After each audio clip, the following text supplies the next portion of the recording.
smuggled cellphone na made in China. Nasabat ang pinagsanid na puwersa ng NTC at PNP sa mga tindahan ito sa isang mall sa Maynila.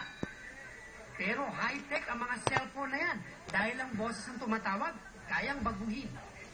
Sinubukang gamitin ng pulis ang kakaibang feature ng cellphone at hindi nga boses niya ang rumihistro. Si Cesar po sa GMA. Sir, bakit boses babae kayo? Maging si NTC Director Delilah Teles, sinubukang gamitin ng cellphone. Tigara na dito daw si Cyril. Narinig. Hello? Si Cyril. Hello, ma'am. Hello, Cesar. Apo. Kamusta?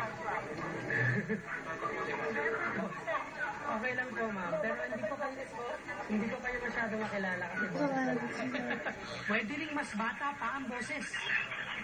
Hello, ma'am. Ang bata nga, oh.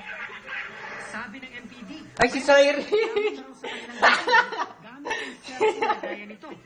Delikado ang mga ito magamit bilang sa simpleng panlulok, Nasa ligaw. maging sa malalaking krimen gaya ng kidnapping. Kaya pagka nagreklamo ng prank calls, hindi natin matrace kung sino yung tumawag, hindi niya kilala dahil iba yung boses. Dapat i-investigate kung bakit nagkakaroon sila ng ganitong features na magic voice.